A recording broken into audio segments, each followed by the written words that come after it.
phone. A little distressing, but it's good to know that we don't have to, be too scared and keep our kids locked away or anything in the winter. So can you tell us what can we do to be keeping kids healthy this year? Well, there's certainly some good technology now that we have that can really help us really prevention before our kids do get sick. But in the winter, as I said, it's inevitable with the average of 7 to 10 colds that they're probably going to get some kind of cold or flu virus this winter. So some other tips and gadgets that parents can use. And one of the really good ones is a humidifier. And there's different kinds, cool mist, warm mist humidifiers. The American Academy of Pediatrics does recommend cool mist humidifiers for children. And basically, what it does is it puts moisture into the air to make it easier to breathe. It helps the nasal passages in your nose and in your throat, making it, again, more comfortable at nighttime for kids to breathe. And it's a really great option, especially now that we're really, warning parents to really back off on using over-the-counter medications for kids for colds and coughs. So a humidifier is a great way to help with cold and flu season. It also helps in the harsh winter if your home or your apartment is very dry, putting moisture in the air, helping dry skin, chapped lips. You really want to look for one. The important thing is with this newer technology, one like the Vicks Germ Free. It has an ultraviolet light chamber and basically kills up to 99.9% of the mold and bacteria that's in the water. So keeping it clean, which is really, really important. They have other models, and there's one also that I like. It's just a fun one. It's called the Vicks Starry Night Humidifier. It's also a cool mist humidifier, but it's sort of almost like a fun flashlight for kids. It makes little stars on the ceiling and stuff, so it kind of makes it fun as well, too. So when you're sick, it could be a little fun. That's good about killing the mold that's in the humidifier. So it's interesting. Yeah, it's really important. That can get so gross. Yes, and that can, then you can get sick from that too. So it's so important to have the germ-free technology. It just makes things, much easier and safer. Great. Moving along. Did I skip one? No. No, perfect. There we go. Yeah. Now a hygrometer. Many of you may not know what a hygrometer is, but it's really an inexpensive item that you can pick up in your local pharmacy, and basically it's a device that gives you a digital readout of the relative humidity in your home. And so why is that important? So basically you can use it together with your humidifier to keep your home at a comfortable humidity level. But that we call it like the sweet spot, or the really comfortable spot, is to have relative humidity in your home between 40 to 60%. And in addition to feeling comfortable at that level, there has been some new research that indicates the flu virus can have less of a chance of surviving on surfaces and in the air if you keep the humidity in your home between 40 to 60%. So it's just one way that can, may potentially be able to help having it not too dry in your home, that maybe those viruses won't last as long on surfaces. Great. And so next up gadget, which most people do know about, is a thermometer. And basically, when you're looking for a thermometer for a child or a family member, you want to reach one that has technology that's accurate and really trusted. And I happen to use the Braun Thermoscan ear thermometer in my office and at home as well, too. And as you can see by this, this Braun Thermoscan is used by more pediatricians and moms in the U.S. than any other brand. And really, because it's great for kids because it's really easy. It actually is very accurate. And it only takes a few seconds. So again, for a child that's crying or is not feeling well, taking the temperature in the ear is a very easy thing to do. And not all thermometers or even ear thermometers are the same.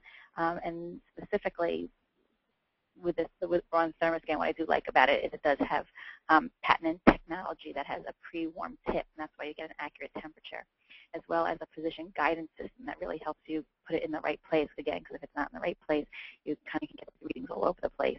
So that helps to ensure accuracy with each time you use it. Great. And that's such an important thing that we're going to talk about a little bit more later, too, right? Yeah, I think we're going to talk a bit more. But just as a quick overview of key gadgets. So I just lost my, there we go, sorry.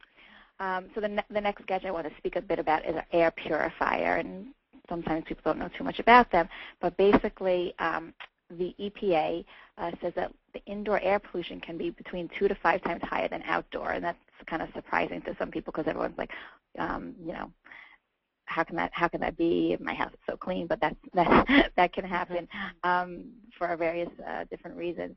And so basically, an overall treatment for improving air quality can be using an air purifier. But when using one, because there's so many different kinds, is that you want to look for one with that HEPA technology. And so one really good one is the Honeywell HEPA antibacterial air purifier. So this removes actually pretty much all, 99.97% of removing particles from the air. So it includes bacteria and viruses, dust, mold, pet dander. So it really can help make the air cleaner and make it easier for you to breathe. So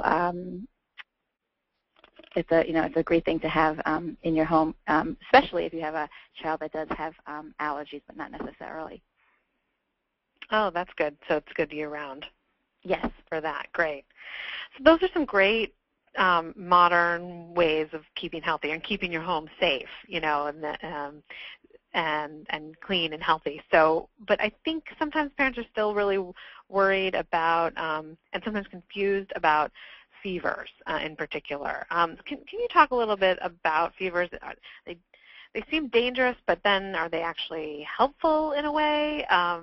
You know, so as we move from talking about ways of, you know, preventing and keeping kids healthy, tell us about what we should be looking for and know about when it comes to fevers. Sure. Well, I'm calling this Fever 411 because it's really true. I think I spend a big portion of my practice talking to parents about fever, because there really is a big phobia when it comes to fever. People get very anxious and nervous, and it's understandable because your child doesn't feel well.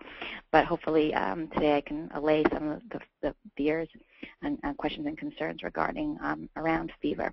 But basically, fever is really just defined as a rise in the temperature of the body. So fever isn't a disease or a condition. It's sort of a symptom, actually. It's a frequent symptom of an infection.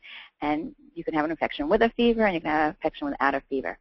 In general, kids seem to mount fevers more frequently than adults do. So it's not always as concerning because, again, it's much more common for a child to have a virus and to have a fever than for an adult. Fever is often the first sign of the flu. And so that's, again, people always ask, you know, how do you know the difference between having just a regular common cold and the flu? Again, one way is if they have a fever, it may, not necessarily, but it may be the first sign that it's something more than just a cold. And yes, fever is definitely when you're the most contagious. So that's why, in general, you know, we have sort of that unwritten rule that you should be fever-free for 24 hours and obviously feeling better before you send your child back to school. Mm-hmm. So I always get this question, you know, what is considered a fever? And you know, basically a fever is, as I said, a rise in your temperature. And the normal body temperature, to start with, is it varies basically. It can be as low as 96 up to 100.3. So it really can vary, and it varies at different points of the day. So sometimes people get concerned that it's moving around, but you know, if on a regular day when you're healthy, if you take your temperature, it's always going to be different because it fluctuates. Mm-hmm. So don't get too concerned with that exact number of your normal body temperature, and it also depends on where you take the temperature too. So you know, when do you call the doctor when you have a fever? Well, basically, you know, obviously your child is feeling very uncomfortable, you should call the doctor. It's more not just the number, but also how your child is acting and behaving. You know, if they're 103 and they're running around and playing, then they're ill, but there's nothing really concerning. If they're laying there and they seem to have no energy and they feel really hot to you, then it's often worth a call, obviously, to your family physician or pediatrician. So tell us about taking that temperature then with the thermometer we talked about before, or to know whether it's 103 or 100. Sure. How does that work? Sure. So basically, there are many different modalities of taking a temperature with a thermometer. Still, though, you know, for young infants under the age of 3 months, most physicians still recommend using to take the temperature rectally with a rectal thermometer. And as you see, it says no mercury thermometers. And I actually don't really think you can buy or purchase any mercury thermometers anymore. They used to be those glass ones, and if they break, there was mercury in them, and so they don't make them anymore. You actually can get digital rectal thermometers now too, but those we still do recommend for kids under the age of 3 months. And for newborns and infants, if the temperature is greater than 100.4 rectally, then it's important. That's then considered the beginning of a fever.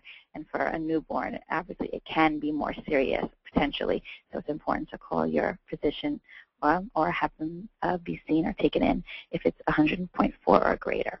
And then obviously there are other sites that you can take the temperature as your child gets older. There's the under the arm, there's the mouth, the rectally, and obviously the ear one, which is often preferable for most kids because it's easy, fast, and doesn't really bother them that much. Can you tell us a little bit more about those different Sure. options, why you might use one or not? Sure. So going back to rectal thermometers, which I touched upon, that basically, as I said, we recommend it for newborn babies. And it's really easy to take. People get a little squeamish because it's a rectal thermometer. But basically, you want to lay the baby down on their back, just like you're changing a diaper, and you just sort of pick the legs up with one hand. And you put a little bit of lubrication jelly on the thermometer. And then you do insert in about ½ an inch or so. And one way I tell parents that they can do this, if you sort of pinch with your fingers, your thumb and your forefinger, about ½ an inch upward on the thermometer, and then you put the thermometer into that point, and you can hold it there. And depending on which thermometer you use, until it buzzes or until 2 minutes are up. It just depends on what the directions, and you should definitely follow the directions on the thermometer. And you certainly can just clean it with hot soapy water or rubbing alcohol afterwards. And then there are under the arm thermometers that you can use too. And you basically just basically tuck it under the thermometer high up under the armpit and hold it in place. And it's very easy to do too, as long as the kid doesn't move and it falls out. So, obviously it's a simple way to do it too. Now, a very common way is to do an oral thermometer too. And again, you have to really use it in kids that are older. And I think we do use it less now because we have the advantage of now being able to use an ear thermometer. But for kids over the age of 4, as long as they can keep it under their tongue, which can take some practice. And then the important thing to remember is not to give anything very cold or hot to drink within 30 minutes because actually it can obscure or it can make an inaccurate reading. And you obviously have them close their lips around it. But again, for kids over the age of 4, most can do it, but it sometimes is a little bit tricky until they get the hang of it. And so lastly, another way to do thermometer to check the temperature is an ear thermometer. And again, I like it in my office because it's gentle, it's easy, and it's fast. And I think it's important to know that ear thermometers vary in different manufacturers and companies, and they aren't all equal. So you do, as I said, want to look for one like the Braun Thermoscan because it does have this pre-warm tip and a position guiding system. It really gives you much more accuracy each time you use it. So tell us more about the ear. It sounded like it's good at a lot of different ages, and it's one you recommend. Why is that? Yeah, I think it's just really easy to do. Certainly, kids when they're not feeling well, trying to keep it under their tongue or even under their arm can be problematic for them just because they're not feeling well. And it is a very accurate measure. The way it works is that the eardrum shares the blood supply with the temperature control system in the brain. And then basically changes in body temperature are reflected sooner in the ear than any other part of the body. So you sometimes get a quicker reading from the ear than in other parts. Oh, that's really interesting. So can you tell us a little bit more? So now, so say we know that the kid has a fever because we've taken the temperature and we feel good about the number, or, we don't feel good about the number probably, but we feel that we know that they have a fever. Yeah. Mm-hmm. So, there are a lot of myths out there that people talk about, like feed a cold, starve a fever, other, ways of dealing with a fever that aren't, giving them a medicine. So can you talk about some of those, whether they're true or not? Sure, of course. So a couple, just going back to what you said. So basically, once you have that number and you know that they have a fever, I think the most important thing with taking a child's temperature is really just knowing if they have a fever or not. Again, they should be fever-free for 24 hours so they're less contagious before they go back to school. But I have to say that I really advise against really, in most cases, for viruses and colds, of the need to really track the temperature. So it's not important every 3 to 4 hours. You don't need to keep on taking the temperature.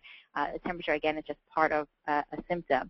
And so, once you know what they feel like, once you take the temperature, I think it's fine. If you want to take it the next day, that's fine. But you don't need to track it and keep taking it up and down. And if you do the medication, seeing how much it helps or how much the temperature drops. Because in all honesty, you actually, when you have a fever, you don't want the temperature to drop down too quickly. It could be very uncomfortable to the child if you over-medicate them and you keep on dropping their temperature. They'll get chills, they get hot. So it's, at best, if they're not feeling that uncomfortable and they're playful or they're reading or watching TV, it's not necessary to keep bringing down that temperature to in that 98 range. In addition, fever is a way your body is fighting off infection, and the fever. Basically, the viruses or the germs that you have don't really like to live at that higher temperature.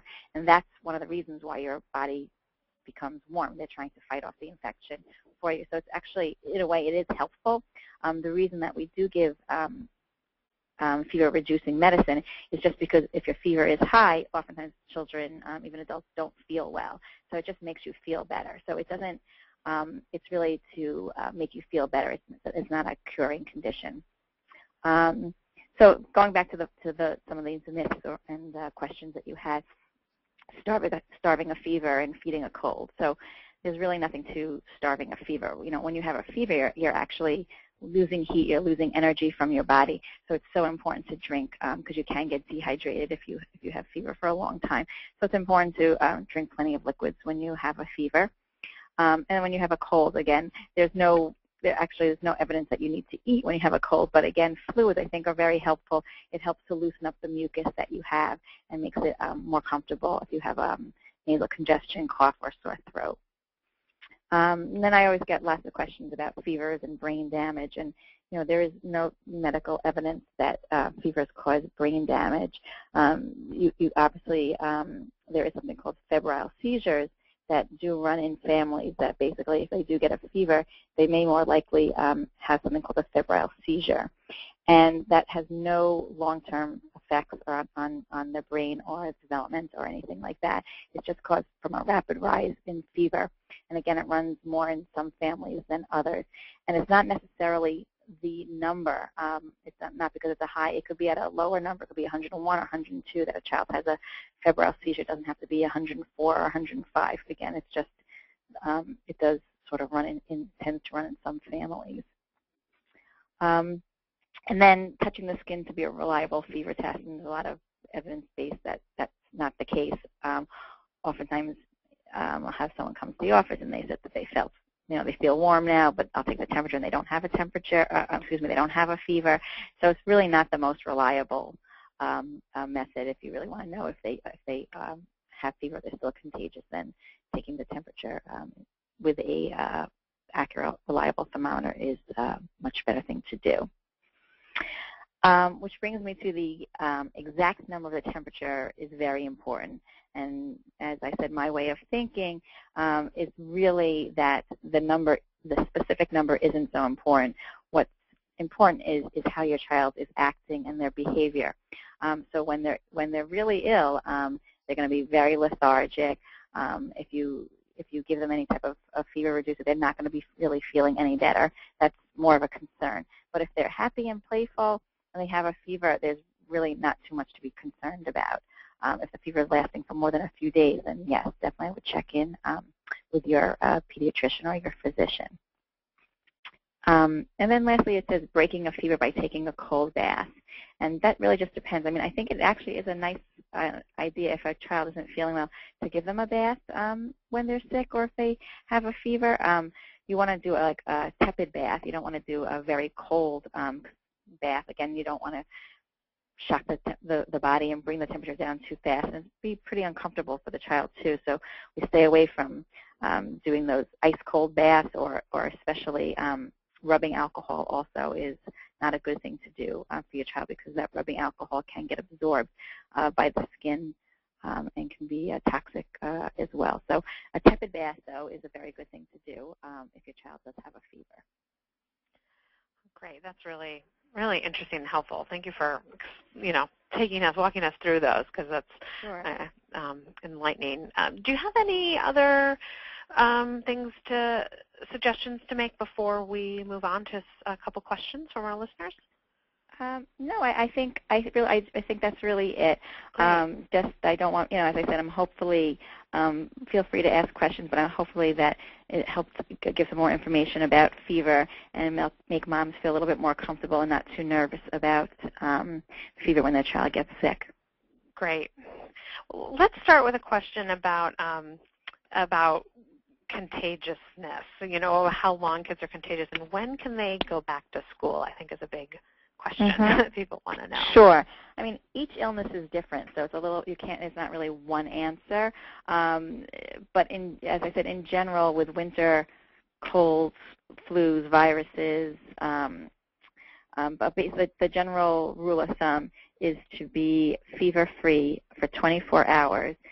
But if your child for example, had strep throat and they had a fever, not only do you want them to be fever-free, you want them to also be on their antibiotics for at least 24 hours. And in addition, even if that's the case, they should really be feeling better. They should have all their energy back. They should be feeding well, drinking well. I think all those need to happen before you send them back to school. Okay, great. You mentioned antibiotics. Is that something parents should be asking for at a certain point, or every time a kid has a fever, or not that often? Yeah, that's a great question, which goes back to what I was discussing earlier, that fever is just a symptom of some underlying illness. So fevers definitely are not treated by antibiotics. If there is an underlying condition that your child has, for example, strep throat, then yes, then an antibiotic is needed. But for the flu virus, for cold viruses, things of that nature, it's a virus, and viruses aren't treated by antibiotics. Antibiotics only help with bacterial infections. So if your child is having a fever, have a specific source that they're not feeling well, and not seeming to get better or getting worse, then they should definitely come in to see their pediatrician. Okay. How about if you've got more than one kid? It seems like when you have more than one kid, everyone's just going to get sick if somebody brings home a virus. Is that, does it have to be that way? Is there anything? Sure. Any tips you've got Great for that? question. Yeah, I mean, it's not necessarily. I mean, certainly when you have a lot of young children, and again, as we pointed out at the beginning, everyone's sharing things. They're sharing, pillows, blankets, a TV remote control, all those things, cups. So those are all ways that germs are spread. So you can try to take as many measures at home as you can. Again, making sure that they don't share utensils or cups, and make sure you wash everything well with soap and water, or put them through the dishwasher. And again, hand sanitizer, or just plain old soap and water. At home there's a bathroom, so I always say soap and water is totally fine, but make sure everybody washes their hands regularly before they eat, obviously after they go to the bathroom. You may even want after they use the phone. Yeah, and even if you have someone who's sick and they've been laying on the couch, it's a good idea. I think that throw blanket that you may have on your couch, wash that before somebody else uses it, if they've had some kind of bug or stomach virus or illness. That's good advice. Yeah, worth trying to be on top of it to end the cycle, right? Exactly. Great. Well, I think we are just about out of time here. So I can't thank you enough, Dr. Jen, for taking us through all of this and for answering the questions. And I want to thank everybody for joining us today. I certainly learned a lot. I hope everybody else did too. And thanks to Kaz, to Braun, and Vix for sponsoring our webinar today and offering the great prizes for everyone that we'll be letting our 10 lucky winners know later this week who's getting what. So Dr. Jen, thank you again for being here. Oh, you're very welcome. Have a nice day. You too. And everyone enjoy your day.